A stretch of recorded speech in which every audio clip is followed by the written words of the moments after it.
Hello everyone, Namadan Gauri and hello my dear MG squad. Sia is already married. அந்த பொண்ணுக்கு already கல்யாணம் ஆயிடுச்சுங்க. அந்த பொண்ணுக்கும் அந்த பொண்ணோட லவ்வருக்கும் ஆல்ரெடி கல்யாணம் ஆகி அதுக்கு அவங்களோட ஃப்ரெண்ட்ஸ் வந்து சாட்சி கையெழுத்து போட்டு அவங்க வந்து அதை அவங்களோட பிரைவேட்டா இன்னொரு ப்ரொஃபைல் வச்சிருக்காங்களாம். அதுல வந்து அவங்களோட க்ளோஸ் ஃப்ரெண்ட்ஸுக்கு போட்டோஸ்லாம் போட்டிருக்காங்க. அதுக்கப்புறம் தான் இப்ப இறந்து போன பையன் இருக்கான்ல, அவங்க ரெண்டு பேர் சேர்ந்து தள்ளி விட்டாங்கல்ல, அந்த பையனோட என்கேஜ்மெண்ட்டே அதுக்கப்புறம் தான் நடந்திருக்கு அப்படின்னு சொல்றாங்க. இப்போ வந்து சில இடத்துல பூனே மிரர்ங்கிற ஒரு மீடியால என்ன தெரியுமா போட்டிருக்காங்க, அதே நாள் அதாவது சாயங்காலம் வந்து சியாவுக்கும் கேத்தனுக்கும் என்கேஜ்மெண்ட். பட் அதுக்கு முன்னாடியே காலையில சியா பிகேம் சம்மோன் எல்ஸ் வைஃப், ஒருத்தனோட மனைவியா மாறிட்டாங்க. அன்னைக்கு காலையிலே வந்து சியாக்கும் சேத்தனுக்கும் கல்யாணம் ஆயிடுச்சு. அதுக்கப்புறம் தான் சியாக்கு கேத்தனோட இன்னொரு பையனோட தள்ளி விட்ட பையனோட என்கேஜ்மெண்டே நடந்துச்சு அப்படின்னு சொல்றாங்க. அன்பிலீவபிள் ரெவலேஷன் இப்போ மீடியால பிரேக் ஆயிருக்குது. அதை பத்தி தான் இன்னைக்கு வீடியோல நான் உங்ககிட்ட டீடைலா சொல்ல போறேன். பட் அதுக்கு முன்னாடி ஒரு சோகமான விஷயத்தை நான் உங்ககிட்ட சொல்ல வேண்டியது இப்போ நம்மளோட கடமை. இந்த கேஸை வந்து நம்ம ஸ்டார்டிங்ல இருந்தே ரொம்ப அக்யூரேட்டா நம்ம சேனல்ல வந்து அத்தனை பேர் சப்ஸ்கிரைப் பண்ணி கிளியரா ஃபாலோ பண்ணிட்டு இருக்கீங்க. அதனால இது டைரக்டா இதுல ரிலேட்டடா இல்லனாலும் இதனால பாதிக்கப்பட்ட ஒருத்தங்களை பத்தி நான் உங்ககிட்ட சொல்லணும். கேத்தனோட தாத்தா, அதாவது சியா அண்ட் சேத்தன் மலையில இருந்து தள்ளி விட்ட சியா கல்யாணம் பண்ணிக்க வேண்டிய என்கேஜ் ஆன பையன் இருக்கான்ல, சோ லவ்வர்ஸ் ரெண்டு பேரும் சேர்ந்து என்கேஜ் ஆன பையனை பிடிச்சி தள்ளி விட்டாங்கல்ல, அந்த பையனோட தாத்தா வந்து தான் குடும்பத்துல இப்படி ஒரு சோகம் நடந்துருச்சுன்னு யோசிச்சு பாருங்க. இவங்க எல்லாம் வந்து வாழ்நாள் ஃபுல்லா உழைச்சு சேர்த்து வச்ச பணம், கோடிக்கணக்கான பணம் எல்லாத்தையும் செலவு பண்ணி தான் பேரனுக்கு இப்ப கல்யாணம் பண்றாங்க. அந்த பேரை வந்து எதிர்பார்க்காத ஒரு நேரத்துல இறந்து போயிட்டாங்கறாங்க. அதுக்கப்புறம் அதை பண்ணது அந்த பையன் கல்யாணம் பண்ணிக்க வேண்டிய பொண்ணுன்னு சொல்றாங்க. பார்த்தா அதுக்கு அந்த பொண்ணுக்கு ஆல்ரெடி கல்யாணம் ஆயிடுச்சுன்னு சொல்றாங்க. இதெல்லாம் கேட்க அவங்களோட தாத்தா வந்து துக்கம் தாங்க முடியாம ரொம்ப சோகமா யார்கிட்டயும் பேசாம ரொம்ப செக்லூர்டா இருந்தாங்கன்னும், இப்போ அதனால அவங்களுக்கு ஏற்பட்ட மன உளைச்சல் அந்த நேரத்திலே வந்து அவங்களுக்கு கார்டியாக் வந்து இப்போ நம்மள எல்லாரும் விட்டு போயிட்டாங்க. அந்த குடும்பத்துல இருக்கிறவங்களோட மனநிலையை யோசிச்சு பார்க்கிறேன். கண்டினியூஸா கேத்தனோட குடும்பத்துல கேத்தன் போயாச்சு, இப்போ கேத்தனோட தாத்தா போயாச்சு. எனக்கு கேத்தனோட அப்பா அவங்கள நினைச்சாதான் கஷ்டமா இருக்குது. பையனும் போயாச்சு, அப்பாவும் போயாச்சு. எந்த ஒரு மனுஷனுக்கு இப்படி ஒரு நிலைமை வரக்கூடாதுல. அப்பாவுக்கும் பையனுக்கும் ஒரே நேரத்துல ஒரு வாரம் கேப்ல கொல்லி வச்சிருக்காங்க. அப்சல்யூட்டா ஒரு சோகமான ஒரு விஷயம். ஒரு குடும்பத்தையே அழிச்சிட்டு ஒரு பொண்ணு வந்து போட்ட ஸ்கெட்ச் இருக்கு தெரியுமா? சீரியஸா சொல்றேங்க. நான் எப்பவுமே சியாக்கு வந்து ஒரு பெனிஃபிட் ஆஃப் டவுட் கொடுத்துக்கிட்டே இருந்தேன். மேபி இந்த பொண்ணு இது பண்ணாம இருந்திருக்கலாம், மேபி இது இல்லாம இருந்திருக்கலாம். நம்ம சேனலை வந்து ரெகுலரா ஃபாலோ பண்ணிட்டு இருக்கிறவங்க எல்லாருக்குமே தெரியும். இந்த கேஸ் வந்து நான் முதல்ல சொன்னேன், டே ஒன்னே நான் சொன்னேன், இந்த கேஸ்ல என்ன நடக்குதோ நான் எல்லாத்தையும் அப்டேட் பண்றேன், நான் எல்லாத்தையுமே உங்ககிட்ட வந்து சேர்க்கிறேன்னு சொல்லிட்டு. இதை எவ்வளவு பேர் பார்க்கலாங்கிறதெல்லாம் தாண்டி ஒரு கேஸ்ல வந்து நினைச்சு கூட பார்க்க முடியாத அளவுக்கு அவ்வளோ டர்ன்ஸ் இருக்குது. இப்போ எங்க இதெல்லாம் இப்போ நம்மளுக்கு தெரிய வர ஆரம்பிக்குதுனால் ஒரு 4 டேஸ்க்கு முன்னாடி சேனலை சப்ஸ்கிரைப் பண்ணாதவங்க சப்ஸ்கிரைப் பண்ணிடுங்க. அட்லீஸ்ட் இந்த கேஸ் முடிகிற வரைக்கும். அப்போனா தான் இதை பத்தின அப்டேட்ஸ்லாம் உங்களுக்கு வந்து சேரும். சோ தட் நான் ரிப்பீட் பண்ண வேணாம். ஒரு 4 டேஸ்க்கு முன்னாடி உங்ககிட்ட நான் ஒரு அப்டேட் கொடுத்திருந்தேன். சியாவோட வீட்ல ஒரு ஃபோன், சீக்ரெட் ஃபோன் கிடைச்சிருக்குன்னு சொன்னேன்ல. நல்ல முக்கியமான விஷயம் என்னன்னு பாத்தீங்கன்னா, இப்போ சியா அண்ட் சேத்தன் புடிச்சு தள்ளி விட்ட ரெண்டு லவ்வர்ஸையும் வந்து ஜெயில்ல போட்டாச்சு. இப்போ அவங்க கிட்ட வந்து போலீஸ் என்கொயரி பண்ண முடியாது. அப்போ போலீஸ் வந்து இந்த கேஸை ஸ்ட்ராங்கா பில்ட் பண்றதுக்கு, சார்ஜ் ஷீட்டை உருவாக்குறதுக்கெல்லாம் வந்து மீதி இருக்கக்கூடிய எவிடன்ஸை மட்டும் தான் ரிலை பண்ணுவாங்க. அப்படி அவங்க போய் எடுக்க போறப்போ தான் சியாவோட வீட்ல வந்து ஃபோன் கிடைச்சிருக்குது. கரெக்ட்டா இந்த ஃபோன் வந்து இவ்வளவு நாள் கேஸ்ல வரவே இல்ல. இது வந்து ஒரு சீக்ரெட் ஃபோன். இந்த ஃபோனை வந்து இப்போ அவங்க அன்னைக்கே நான் சொன்னேன், ஒரு 3-4 டேஸ்க்கு முன்னாடியே சொன்னேன், இதை வந்து அவங்க ஃபோரன்சிக்கு அனுப்பிச்சிட்டாங்க.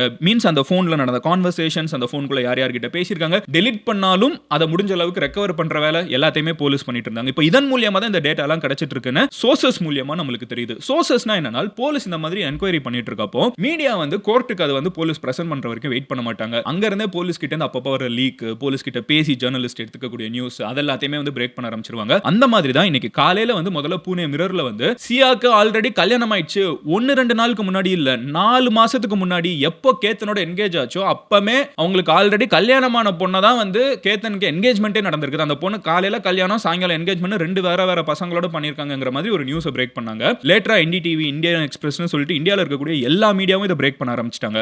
இப்போ இது சோர்சஸ் மூலமா தான். சோ இதை will take this with a pinch of salt, but still என்ன நடந்திருக்குன்னு பாத்தீங்கன்னா, இவங்க ரெண்டு பேர் மட்டும் இதை பண்ணல, இது ஒரு சிஸ்டம் ஆஃப் பீப்புள் இருந்திருக்காங்க. ஏன்னா கல்யாணம் நடக்க போகுதுன்னா ரெஜிஸ்டர் ஆஃபீஸ்ல அதுக்கு சாட்சி கையெழுத்து போடணும், 2 பேர் போட்டிருக்காங்க. அதையும் இப்போ போலீஸ் வந்து தேடி அவங்களும் இன்வெஸ்டிகேட் பண்ணிட்டு இருக்காங்க. அப்புறம் இவங்க வந்து இன்னொரு ரெண்டாவது ஒரு ப்ரொஃபைல் வேற வச்சிருக்காங்க. உலகத்துக்கே ஒரு முகம், என்ன முகம் அப்படின்னு பாத்தீங்கன்னா, சியாவும் கேத்தனும் இறந்து போன பையனும் ப்ரொபோஸ் பண்ற மாதிரி, ரூஃப் டாப்ல, கார் ரூஃப் டாப்ல ஃப்ளவர்ஸ் வைக்கிற மாதிரி, இவன் தான் என் வாழ்க்கை, இவன் தான் என் உலகம், எல்லாம் ஆனா இன்னொரு சைடு எனக்கு உண்மையிலே சியா வந்து ஆக்ட்ரஸ் ஆயிருக்கணுங்க. சீரியஸா அவ்வளோ டேலண்ட் பூல வந்து வேஸ்ட் பண்ணிட்டாங்க. ஆஸ்கரே இந்தியாவுக்கு கொண்டு வந்திருப்பாங்க. காலையில ஒருத்தர் கல்யாணம், சாயங்காலம் ஒரு என்கேஜ்மெண்ட், இந்த மாதிரி தான் காலையில நியூஸ் வந்துச்சு. இப்போ வந்து அதே டயத்துல எக்ஸாக்டா டேட் தெரியலங்கிற மாதிரி சொல்றாங்க. But she is married, she is basically மேரிடுங்கிறது தான் இப்போ நமக்கு வரக்கூடிய சாலிடான இன்ஃபர்மேஷன். ஸோ முதல்லயே சியா அண்ட் சேத்தன் லவர் 2 பேருக்கும் முதல்ல இருந்தே வந்து பழக்கம் இருந்திருக்குது. இன்டர்நெட் ரூமர்ஸையும் நான் உங்ககிட்ட மென்ஷன் பண்ணியே சொல்றேன். இன்டர்நெட் ரூமர்ஸ் என்ன சொல்லுதுன்னு பாத்தீங்கன்னா, சேத்தன் வந்து மத்த பொண்ணுங்களோட பேசுற ஒரு பழக்கம் இருந்திருக்குது. இது சியாவுக்கு பிடிக்கல. இவங்க எல்லாம் 20-22 வயசு. இவங்க இந்த ஃபிளாஷ்பேக்லாம் போடுறப்ப they are teenagers. இவங்க 2 பேருக்கும் வந்து இந்த சியா, அந்த சேத்தன்கிற பையன் லவ்வர் வந்து மத்த பொண்ணுங்களோட பேசுறது வந்து சியாவுக்கு பிடிக்கல. இந்த மாதிரி நடந்த கான்வர்சேஷன்ஸ் அப்போ தான் ஒரு டைம் சண்டை ஆகி 2 பேருக்கும் பிரேக்கப் ஆயிருக்கு. இதெல்லாம் இன்டர்நெட் ரூமர்ஸ், ஓகேவா? போலீஸ் சைடு வந்து அடுத்து நான் சொல்ற விஷயம் ஆனா பட் முன்னாடி என்ன நம்மளுக்கு தெரியணும்ல. சோ அந்த மாதிரி இருக்கிற நேரத்துல அவங்க 2 பேரும் பிரிஞ்சிருக்காங்க. பிரிஞ்ச டயத்துல வந்து மறுபடியும் சேரலாம்னு யோசிக்கிறதுக்குள்ள என்ன, அவன் திருப்பி வந்து அந்த பையன் வந்து இந்த பொண்ணு கிட்ட பேசி சரி செய்யறதுக்குள்ள வீட்ல வந்து கேத்தனை வந்து பையன் பாக்குறாங்க. வீட்ல வந்து கல்யாணம் பெரிய இடம் எல்லாம் சொல்றாங்க. 2 அப்பாவும் friends, thick friends, best friends. நம்மளுக்குலாம் பசங்க ஒரு ஃப்ரெண்ட் பல வருஷமா பழகுன பையன், சின்ன வயசுல இருந்தே வளர்ந்த பையன், அந்த மாதிரி பெஸ்ட் ஃப்ரெண்ட்ஸ். சோ சியா வந்து என்ன பண்றாங்கன்னு பாத்தீங்கன்னா, அப்பா சொல்றதுனால, அதுவும் பல வருஷமா தெரிஞ்ச ஃபேமிலி, அப்பாவோட பெஸ்ட் ஃப்ரெண்ட் ஃபேமிலிங்கிறதுனால கல்யாணத்துக்கு ஓகே சொல்லிடுறாங்க. பட் இந்த பையன் திருப்பி வந்துடுறான். வந்ததுக்கு அப்புறம் என்கேஜ்மெண்ட்லாம் போயிட்டு இருக்குது. அப்போ இந்த பொண்ணுனால அந்த என்கேஜ்மெண்ட்டையும் நிறுத்த முடியல, அட் த சேம் டைம் இந்த பையனையும் விட முடியல. சோ என்ன பண்றாங்கன்னு பாத்தீங்கன்னா, Siya and Chetan tie the knot, they get married. But இந்த மாதிரி ரெஜிஸ்டர் ஆஃபீஸ்ல கல்யாணம் பண்றதுக்கு முன்னாடி பப்ளிக் அனௌன்ஸ்மெண்ட் மேக் பண்ணும். ஐ திங்க் ஒரு 1 month சம்திங் நோட்டீஸ்லாம் போடுவாங்க. அது ஒரு ப்ராசஸ் இருக்குது. இந்த ப்ராசஸ்லாம் ஃபாலோ பண்ணாங்களா பண்ணலையா? ஃபாலோ பண்ணியிருந்தா கண்டிப்பா வீட்டுக்கு தெரிய வந்திருக்கும். பட் ஏன்னா பப்ளிக்கா சொல்லணும், இப்படி 2 பேருக்கு கல்யாணம் ஆக போகுது அப்படின்னு. வேற யாருக்காவது இவங்க என்கேஜ் ஆயிட்டாவோ, வேற யாராவது ஒய்ஃபாவோ, வேற யாராவது ஹஸ்பண்டா இருந்தோ வந்து நீங்க போய் அப்பீல் பண்ணலாம். இல்ல இப்படி கல்யாணம் நடக்கக்கூடாது, இவங்க ஆல்ரெடி என் பொண்டாட்டி, இல்ல ஆல்ரெடி என் புருஷன் சொல்லி போய் சொல்லலாம். அதுக்காக கவர்மெண்ட்லேயே ரூல்ஸ் இருக்குது. இப்போ இந்த ரூல்ஸ் எல்லாம் இவங்க ஃபாலோ பண்ணாங்களா இல்லையா, இனிமே தான் இந்த இன்வெஸ்டிகேஷன் நடக்கும். But so far what we know is they have got marriedங்கிறது ஹெட்லைன்ஸாவே NDTVல போட்டாங்க. அது வரைக்கும் மேபின்னு சொல்லலாம்னு நினைச்சேன். பட் NDTVல இப்படி தான் போட்டுருக்காங்க. ஸோ 2 பேருக்கும் கல்யாணம் நடந்திருக்குது. கல்யாணம் நடந்த அன்னைக்கேவோ ஆர் அந்த டைம்லயோ, முன்னாடியோ கொஞ்சம் 1 or 2 days அந்த மாதிரி டயத்துல தான் முடிஞ்ச உடனேயே கேத்தன் இறந்து போன பையன் இருக்கான்ல, அவனோட என்கேஜ்மெண்ட் நடந்திருக்குது. அந்த என்கேஜ்மெண்ட் வீடியோஸ் எல்லாம் நீங்க யோசிச்சு பாருங்களேன். Unbelievable acting. சீரியஸா அதை பார்த்தா யாருக்காவது இந்த பொண்ணு இன்னொரு பையனோட வைஃப்னு சொன்னா நம்ப முடியுமா? But she is. அப்படி ஒரு அந்த பையன் நம்பி இருக்கான். எல்லாரும் நம்மளே தானே நம்பணும். இப்போ இது நேத்திக்கு வரைக்கும் அந்த பொண்ணு ஆல்ரெடி கல்யாணம் பண்ண பொண்ணு அந்த வீடியோ பார்க்குறப்பமேன்னு சொன்னா நீங்களே நம்பி இருப்பீங்களா? அப்படி ஒரு பர்ஃபார்மன்ஸ். இந்த பர்ஃபார்மன்ஸ் சாதாரணமா வரல, மெட்டிகுலஸ் பிளானிங். அப்போ இவங்க முதல்ல இருந்தே இந்த ஸ்கெட்ச் போட்டிருக்காங்க. இதுல சேத்தன் வந்து ஒரு கேம் பண்ணியிருக்கான். சியாவுக்கே சேத்தன் விபூதி அடிச்சிருக்கான்னு ஒரு இன்டர்நெட் ரூமர் இருக்கு, நான் அடுத்து வரேன். பட் எனிவே சியா வந்து இப்படி போய் கல்யாணம் பண்ணிடுறாங்களா, சரி என்கேஜ்மெண்ட் பண்ணிடுறாங்களா, கல்யாணம் பண்ணிட்டாங்க. இந்த ஒரு லவ்வரை கல்யாணம் பண்ணிட்டாங்க. வீட்டில் பார்த்த பையனோட என்கேஜ்மெண்ட் ஆயிடுச்சு. அதுக்கப்புறம் பார்த்தீங்கன்னா 2 பேரும் உட்காந்து பாட்காஸ்ட், இந்தியாவில் இருக்கக்கூடிய எல்லா கிரைம் பாட்காஸ்ட்டும் பார்த்துருக்காங்க. எப்படி மரணங்கள் நடக்குது, இந்த போலீஸ்லாம் வந்து எப்படி கண்டுபிடிக்கிறோம்னு சொல்றாங்க. ஸோ எல்லாத்தையும் பார்த்துருக்காங்க. ஸோ தட் இவங்க அதை பண்ணிட மாட்டாங்க. எங்கெங்க மிஸ்டேக் பண்ணியிருக்காங்கிறத ஃபுல்லாக ஸ்டடி பண்ணியிருக்காங்க. 2வது, அப்புறம் நம்மள மாதிரி வீடியோஸ் எனக்கு இப்போ இந்த வீடியோ எடுக்கிறப்பமே எனக்கு லைட்டா என்னடா இது, இதெல்லாம் பார்த்து இப்படி யோசிப்பாங்களா, இதெல்லாம் பார்த்து பண்ணக்கூடாதுன்னு யோசிப்பாங்க. இங்க பாருங்க மாட்டிப்பீங்கன்னு யோசிச்சா, இதெல்லாம் பார்த்து இப்படிலாம் பண்ணா மாட்டிப்பாங்க, நம்ம வேற என்ன பண்ணணும்னு யோசிச்சிருக்காங்க. 2வது, நம்ம சேனல்ல பேசின ஒரு கேஸே இருக்குது, சோனம் கேஸ். நம்ம பேசியிருந்தோம், அந்த ஹனிமூனுக்கு கூப்பிட்டு போறேன்னு சொல்லிட்டு லவ் பண்ணிருக்கிற பையனோட சேர்ந்து இந்த சோனம்ங்கிற ஒரு பொண்ணு வந்து கூப்பிட்டு போன கல்யாணம் பண்ண பையனே வந்து கொஞ்ச நாள்ல மலை உச்சியில இருந்து தள்ளி விட்டாங்க. கரெக்டா? சோ இவங்க என்னன்னா தப்பு பண்ணாங்க. இப்போ அந்த பொண்ணு வெளியே வந்துருச்சு பெயில், அது வேற ஒரு பெரிய பிரச்சனை. பட் அந்த பொண்ணு வந்து 1 year வந்து 11 months ஜெயில இருந்தாங்க. 11 months தான். சோ அந்த 11 months டைம் அவங்க ஜெயில இருந்திருக்காங்கல்ல, அந்த டயத்துல அவங்க 11 months கூட ஜெயிலுக்கு போக வேணாம், அப்போ எப்படி பண்ணி எஸ்கேப் ஆகணும்னு சொல்லி அந்த கேஸை டீடைல்டா வாசிச்சிருக்காங்க. அந்த சோனம் ரகுவன்ஷின்னு நினைக்கிறேன், அந்த கேஸை வந்து ஃபுல்லா ஸ்டடி பண்ணியிருக்காங்க. இந்த மாதிரி இந்தியாவில் நடந்த எல்லா முக்கியமான கேசஸையும் ஸ்டடி பண்ணியிருக்காங்க. 3வது, யூடியூப் வீடியோஸ் அவ்வளோ பார்த்துருக்காங்க. 4வது, இந்த கிரைம் படங்கள்லாம் இருக்குல்ல, அதுல வந்து எப்படி போலீஸ் கிட்ட இருந்து எஸ்கேப் ஆறாங்கங்கறத ஸ்டடி பண்ணிருக்காங்க. 2 பேரும் இத டீடைல்டா ஸ்டடி பண்ணிருக்காங்க. அண்ட் இதுல 3வதா ஒரு ஆள் கிட்ட, இது 3வது ஒரு ஆள் மட்டும் இல்ல, இது பல பேருக்கு தெரியும்னு போலீஸ் சந்தேகிக்கிறாங்க. பட் இது எல்லாமே வந்து 3வதா ஒரு நபருக்கு இந்த மாதிரி ஒரு ஸ்கெட்ச் போட்டிருக்கோம், அவங்க தூக்க போறோம், அந்த பையனை மலையில இருந்து தள்ளி விட போறோம். அதுக்கு எந்த அளவுக்கு அவங்க யோசிச்சிருக்காங்கன்னா, மலையில இருந்து தள்ளி விட்டா அது வந்து ஒரு ஆயுதமே இல்லாத ஒரு மரணம். கரெக்டா? நீங்க வந்து வேற எதை யூஸ் பண்ணீங்கனாலும் ஏதோ ஒரு எவிடன்ஸ் கிரியேட் ஆகுது. எவிடன்ஸே இல்லாம ஒன்று பண்ணா போலீஸ் வந்து நம்மள வந்து ஃப்ரேம் பண்ணவே முடியாது அப்படிங்கறத தெரிஞ்சு வச்சு இவங்க இவ்வளவு மெட்டிகுலஸா பிளான் பண்ணியிருக்காங்க. அடுத்து என்ன அப்படின்னு பாத்தீங்கன்னா, பாலி பிளான் இருக்குல்ல, அது வந்து கேன்சல் ஆனதுக்கு ஒரு சான்ஸ் இருக்கு. என்ன அப்படின்னு சொல்றாங்கன்னா, ஷீ இஸ் ஆல்ரெடி மேரிட். இப்போ பாஸ்போர்ட்டை வந்து கொண்டு போய் இந்தியாவோட இமிகிரேஷன் ஆஃபீஸர்ஸ் கிட்ட கொடுக்கணும். ஒரு கல்யாணமான பொண்ணு அப்படிங்கிற டேட்டா வந்து கவர்மெண்டோட ரெக்கார்ட்ஸ்ல இட் இஸ் எக்ஸிஸ்டிங். பூனேல வந்து she is already married அப்படிங்கிறது தான் வந்து போலீஸோட தரப்பு இப்போ சோர்சஸ் மூலமா நம்ம தெரிய வருது. அப்போ கல்யாணமான ஒரு பொண்ணு இந்தியா விட்டு வெளியே போறப்போ மறுபடியும் கவர்மெண்ட் கிட்ட போறப்போ சிங்கிள் மேரிட் வந்து சிங்கிளா இருக்கிற மாதிரி இருக்கிற ஒரு டவுட்டா என்னன்னு தெரியல. But it makes sense. she did not want to go to Bali because she is someone else wife அப்படின்னு நம்ம யோசிக்கலாமா தெரியல. பட் அங்கேயுமே வந்து இந்த பொண்ணு தடுத்ததுக்கு காரணம் இவ ஆல்ரெடி இன்னொரு ஒரு பையனோட வைஃப்ங்கிற ஒரு காரணமா இருக்கலாம் அப்படிங்கிற ஒரு விஷயம் சொல்றாங்க. அடுத்து என்ன அப்படின்னு பாத்தீங்கன்னா இவங்க வந்து உதய்பூருக்கு ஒரு ட்ரிப் போயிட்டு வந்தாங்க. இவங்க எல்லாருமே ஒரு கேங்கா வந்து இன்னொரு ஒரு குரூப்போட சேர்ந்து போயிட்டு வந்திருக்காங்க. சேத்தனும் சியாவும் அப்படின்னு சொல்லி ஒரு விஷயம் சொன்னேன். அது வந்து இஸ் a honeymoon trip அப்படின்னு இப்போ இன்ஃபர்மேஷன் வருது. ஏன்னா இவங்க எல்லாம் இங்க போனப்ப இந்த பாலி போறது கேன்சல் ஆகிறப்போ இவங்க வந்து உதய்பூருக்கு 2 பேர் மட்டும் போயிட்டு வர்றது. அப்புறம் this is completely mind blowing. அவங்க வந்து 2 பேரும் கல்யாணமான போட்டோ வந்து இன்ஸ்டாகிராம்ல போட்டு வச்சிருந்தாங்களாம். அதாவது சியா லவ் பண்ற பையனும் கல்யாணமானத இன்ஸ்டாகிராம்ல போட்டு வச்சிருக்காங்களாம். அது ஒரு ப்ரொஃபைல், பிரைவேட் ப்ரொஃபைல், ரொம்ப சின்ன சர்க்கிள் ஆஃப் ஃப்ரெண்ட்ஸ் மட்டும் இருக்காங்க. இன்னொரு ஒரு ப்ரொஃபைல், பப்ளிக் ப்ரொஃபைல், எல்லாரும் இருக்கிற ப்ரொஃபைல்ல வந்து கேத்தனோட நடந்த என்கேஜ்மெண்ட் வீடியோஸ் ஒரே நேரத்துல. எனக்கு ஒண்ணுமே புரியலங்க. இது வந்து நான் நிறைய கேசஸ் பார்த்திருக்கேன். ஓகேவா, நிறைய கேஸ் வந்து இந்த சேனல் ஆரம்பிச்சதுல இருந்தே நல்லமோ இந்தியாவில் நடந்த நிறைய சென்சேஷனலான விஷயங்களை கவர் பண்ணிக்கிட்டே இருக்கேன். உங்களுக்கே ஞாபகம் இருக்கும், மதன் நான் வந்து இது அப்போ பார்த்தேன் இப்போ பார்த்தேன் நீங்களே சொல்ற அளவுக்கு நம்ம சேனல்ல அவ்வளோ கேசஸ் ஃபாலோ பண்ணிட்டு இருக்கோம். பட் இவ்வளோ தலை சுத்தி போக வைக்கிற அளவுக்கு நான் ஃபாலோ பண்ணதே இல்லை. அங்கேயும் போஸ்ட் இங்கேயும் போஸ்ட். இப்போ இந்த பிரைவேட் ப்ரொஃபைல் வந்து டிலீட்டட். ஓகேவா, பிரைவேட் ப்ரொஃபைல் டிலீட்டட். அதுல இருந்த போட்டோஸும் டிலீட்டட். பட் இங்க இந்த போட்டோஸ் வந்திருக்கு. இந்த மாதிரி அவங்க கார்லாண்ட் போட்டு 2 பேரும் கல்யாணம் பண்ண மாதிரி போட்டோ வந்திருக்குங்கிறது வந்து இப்போ இன்ஃபர்மேஷனா வந்திருக்குது. அதுக்கான போட்டோ இன்னும் வெளியே வரல. அதை வச்சு ஏஐ வச்சு ஜென்ரேட் பண்ணி அங்கங்க போட்டுட்டு இருக்கலாமே தவிர அதோட ஒரிஜினல் போட்டோ வரல. பட் இன்ஃபர்மேஷனா என்டிடிவில ரிப்போர்ட் ஆகுறது as they were married and அதுக்கான கார்லாண்ட் போட்ட மாலை போட்ட போட்டோவே வந்துச்சு அப்படின்னு சொல்லி சொல்றாங்க. இதுக்கு சாட்சி கையெழுத்து 2 பேர். ஓகேவா, 2 ஃப்ரெண்ட்ஸ் வந்து சாட்சி கையெழுத்து போட்டிருக்காங்க. ஆல்ரெடி ஒருத்தங்கிட்ட வந்து இந்த மலையில இருந்து தள்ளி விட போறோம் நீயும் வரியான்னு சொல்லி கேட்டிருக்காங்க.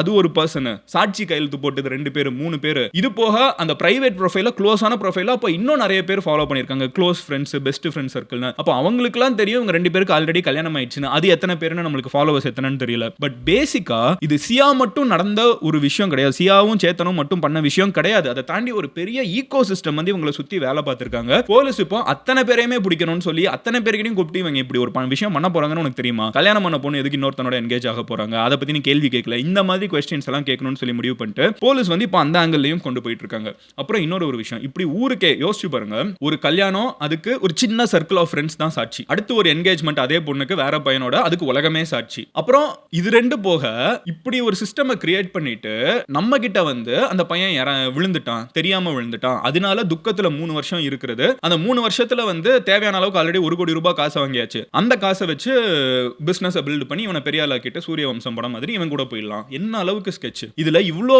பிளான் போட்டு ஊருக்கே விபூதி அடிக்கலாம்னு யோசிச்ச சியாவுக்கு சேத்தன் அவ லவ் பண்ணிருக்கிற பையனே ஒரு பாயிண்ட்ல விபூதி அடிச்சிருக்காங்கன்னு சொல்லி ஒரு இன்டர்நெட் ரூமர்.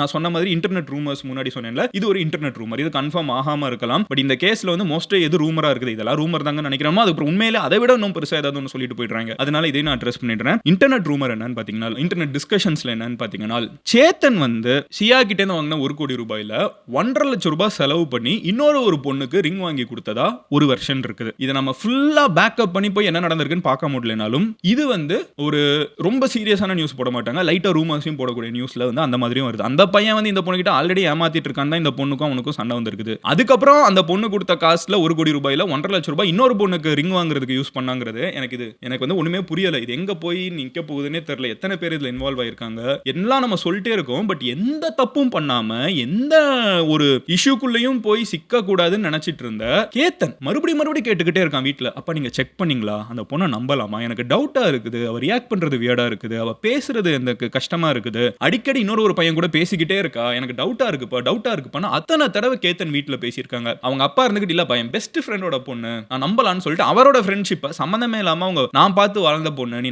நம்பலான்னு சொல்லி வெளியே போகணும், இதுல டவுட் இருக்குது, எனக்கு இந்த பொண்ணு மேலே சந்தேகம் இருக்குது, எனக்கு இந்த கல்யாணமே வேணான்னு நினைச்ச கேத்தனை ஃபோர்ஸ் பண்ணி அவங்க அப்பா அம்மா இந்த கல்யாணத்துக்குள்ள வச்சிருக்காங்க. இதுல இன்னொரு ஒரு விஷயம் இருக்குது, இன்னொரு ஒரு ஆங்கிள் இருக்குது. சியா வந்து ஏன் இந்த கல்யாணத்தை நிறுத்த முதல்ல இருந்து எல்லாருக்குமே இருக்கிற ஒரு டவுட் அதுதான். சியா வந்து எனக்கு கேத்தன் வேணாம், எனக்கு சேத்தன் தான் வேணும், இந்த பையன் கூட எனக்கு ஆல்ரெடி கல்யாணம் ஆயிடுச்சு, நான் இவனை என்னானாலும் எந்த எக்ஸ்ட்ரீம்க்குனாலும் போய் லவ் பண்ணுவேன், எனக்கு அது மட்டும் போதும், எனக்கு இவன் வேணான்னு சொல்லிட்டு போயிடலாமே அப்படிங்கிற ஒரு கேள்வி இருக்குல்ல.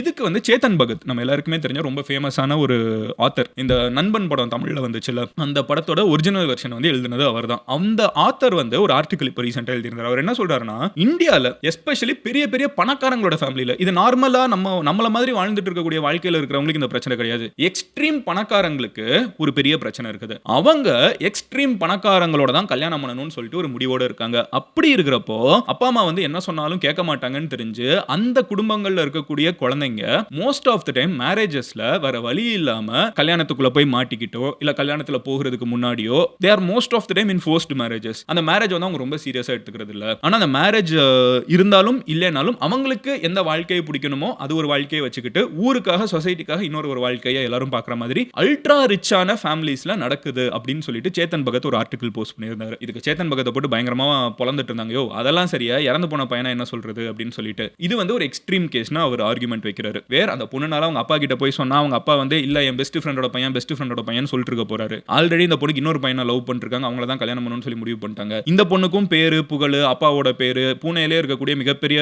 ரியல் எஸ்டேட் கம்பெனி 17 கோடி ரூபாய் கல்யாணத்துக்கு செலவு பண்றாங்கன்னா யோசிச்சு பாருங்க. 17 கோடி ரூபாய் நம்ம வாழ்க்கையில நினைச்சு பார்க்க முடியுமா? அதை வந்து இவங்க கல்யாணத்துக்கு வந்து செலவு பண்றாங்க. அப்போ அவ்வளோ பணம் வந்து இருக்கக்கூடிய ஒரு பர்டிகுலர் குடும்பம், அதுல இருக்கிற பொண்ணு வந்து சுதந்திரமான டெசிஷன் ஆனா எடுக்க முடியாது. ஏன்னா அவங்க அப்பா அம்மா வந்து பியர் பிரஷர் பண்ணிக்கிட்டே இருப்பாங்க. நீ இவனை தான் கல்யாணம் பண்ணும், பாரு நம்மளுக்கு சரியான குடும்பம், நம்ம பெஸ்ட் ஃப்ரெண்டு, பெரிய பணக்காரங்க, இதெல்லாம் சொல்லி அந்த பொண்ணு எந்த அளவுக்கு எக்ஸ்ட்ரீமா போயிருக்காங்கன்னா பிடிச்சி தள்ளி விடுற அளவுக்குன்னு சொல்லிட்டு ஒரு ஆர்குமெண்ட்டை முன் வைக்கிறாரு. என்னைய பொறுத்த அளவுக்கு என்ன ஆர்குமெண்ட்டை முன் வச்சாலும் இதுக்கு நியாயப்படுத்த முடியாது. பட் இருந்தாலும் ஏன் அவங்க பண்றாங்கங்கிற சைக்காலஜியை புரிஞ்சுக்கணும்னா இந்த ஒரு ஆங்கிளும் இருக்குதுங்கிறத நான் உங்ககிட்ட முன்னெடுத்து வைக்கிறேன். அண்ட் இதெல்லாம் போக ஒரு முக்கியமான விஷயம், பப்ளிக் வந்து பயங்கரமா சியாக்கு அகைன்ஸ்டா திரும்பின சம்பவம் என்னன்னு பாத்தீங்கன்னா, சியா வந்து மீடியாவை பார்த்து, அதாவது மக்களை பார்த்து, மீடியாவோட லென்ஸ்ல இருந்து யார் பாக்குறாங்க, நீங்களும் நானும் தானே, மக்களை பார்த்து நடுவிரல் காமிச்சது தான் கரெக்டா. என்ன ஆட்டிடியூட் இந்த பொண்ணுக்கு அப்படின்னு சொல்லி. இப்போ அதுக்கு அவங்க அப்பா வந்து என்ன தெரியுமா சொல்லியிருக்காங்க, அந்த பொண்ணுக்கு டோர்ல விரல் இடிச்சிருச்சு, அதனால விரல மடக்க முடியல, அதனால அப்படி காமிச்சிட்டு போயிட்டாங்க, நீங்க தப்பா எடுத்துக்காதீங்கன்னு. சியாவோட அம்மா இது வரைக்கும் என்ன தெரியுமா சொல்லிட்டு இருக்காங்க, அந்த பொண்ணுக்கும் சியாவுக்கும், சியா அந்த சேத்தன்கிற ஒரு பையனிங்களா லவருங்கிறீங்களா, அவங்க ரெண்டு பேருக்கும் சம்மந்தமே இல்லைங்க, அப்படி ஒன்று நடக்கவே இல்லைங்கிறாங்க. இப்போ என்னன்னா அவங்க ரெண்டு பேரும் புருஷன் பொண்டாட்டின்னு சொல்லி சோர்சஸ் நம்மளுக்கு இந்த போலீஸ் சைட்ல இருந்து இன்ஃபர்மேஷன் லீக் ஆயிட்டு இருக்கு. அப்பா அம்மாவுமே வந்து தயவு செஞ்சு அவங்களோட குழந்தைங்க இந்த ரிலேஷன்ஷிப்ஸ் ஆங்கிள் என்ன நடந்துட்டு இருக்குன்னு பாக்குறது ரொம்ப ரொம்ப முக்கியமான விஷயம் மட்டும் தெரியுது. வாட் எவர் இந்த கேஸ் நாளுக்கு நாள் நினைச்சு கூட பார்க்க முடியாத அளவுக்கு அவ்வளோ ட்விஸ்ட், அவ்வளோ டர்னு. என்னடா இன்னும் எனக்கு வந்து புதுசாக ஒரு குழந்தைய கூப்பிட்டு வந்துட்டு இது அவங்களோட குழந்தை தான் சொல்லலை, அது மட்டும் தான் இன்னும் பாக்கி இருக்குது, அவங்களுக்கு ஆல்ரெடி குழந்தை பிறந்துருச்சு அப்படின்னு மட்டும், மற்றபடி எல்லாம் சொல்லிட்டாங்க. அவ்வளோ ட்விஸ்ட், அவ்வளோ டர்ன். இது எல்லாத்துக்கும் நடுவில் கேத்தன் போயாச்சு, கேத்தனோட தாத்தா போயாச்சு. பட் என்ன நடந்தாலும் சரி, சியாவுக்கு என்னதான் நடக்குது இந்த கேஸ்ல, முழுசா என்னதான் நடக்குது, எத்தனை பேர் தான் இன்வால்வ் ஆயிருக்காங்க அப்படிங்கிற எல்லா டீடைல்ஸையும் நம்ம சேனலை நம்ம கிளியரா ஃபாலோ பண்ண போறோம். அதை நீங்களும் ஃபாலோ பண்ணி தெளிவா தெரிஞ்சுக்கணும்னு நினைச்சீங்கன்னா சப்ஸ்கிரைப் பண்ணுங்க. So that I need not repeat. இன்னைக்கு வீடியோவே வந்து தலையும் இல்லாமல் வாழும் இல்லாமல் யாராவது பார்த்தாங்கன்னா புரிஞ்சிருக்காது. ஏன்னா நான் ரிப்பீட் பண்ண வேணா நிறைய கமெண்ட்ஸ் பார்த்தேன். ஸோ நான் ரிப்பீட் பண்ணல. ஸோ நீங்க ஆனால் என்ன நடக்குதுங்கிறது தெளிவாக தெரிஞ்சுக்கணும் அப்படின்னு நினைச்சீங்கன்னா சப்ஸ்கிரைப் பண்ணி இந்த கேஸில் எல்லா வீடியோவையுமே ஃபாலோ பண்ணுங்க. அப்போனா தான் டீட்டெயில்டாக உங்களுக்கு புரியும். நாளைக்கு நான் உங்களோட ஒரு வீடியோவில் பார்க்குறேன். நீங்கள் கமெண்ட் செக்ஷனில் ஒரு விஷயத்துக்கு பதில் சொல்லுங்கள். இதில் எத்தனை பேர் இன்வால்வ் ஆயிருப்பாங்கன்னு நினைக்கிறீங்க? உங்களோட ஆன்சர் என்னங்கிறத கமெண்ட் செக்ஷனில் சொல்லுங்கள். நான் 1 நினச்சது 2 ஆச்சு, 2 நினச்சது 3 ஆச்சு, இப்போ எங்கே போய் நிற்கும்னே தெரியல இந்த number. But what is happening? இதெல்லாம் 20 வயசு 22 வயசு பசங்க இப்போ பண்ணியிருக்கேன். இப்போ 20 22னா இவங்க இதெல்லாம் ஸ்கெட்ச் போர்ட் ஆரம்பிச்சப்போ they were just teenagers. What is happening? நம்ம சொசைட்டியில் என்ன நடந்துட்டு இருக்குங்கிற கேள்வி தான் எனக்கு அதிகமாக இருக்குது. அப்பா அம்மா உண்மையிலே ரொம்ப கன்சர்ன்டாக இருக்கணும். அண்ட் இதை இன்ஃப்ளூயன்ஸ் ஆகாமல் மற்றவங்களும் இருக்கணும். மற்ற டீனேஜர்ஸாக இருக்கட்டும், மற்ற 20ஸ்ல இருக்கிறவங்களா இருக்கட்டும், இதை இன்ஸ்பிரேஷனாக எடுத்துக்கக்கூடாது. இது ஒரு கேவலமான விஷயம் நினச்சி இதை தூக்கி வெளியே போடணும். நீங்கள் இதை ஃபுல்லாக இந்த கேஸை ஃபாலோ பண்ணுறதுக்கு சப்ஸ்கிரைப் பண்ணி MG ஸ்குவாட்ல சேருங்க. I'll see you tomorrow. Bye. God bless MG Squad.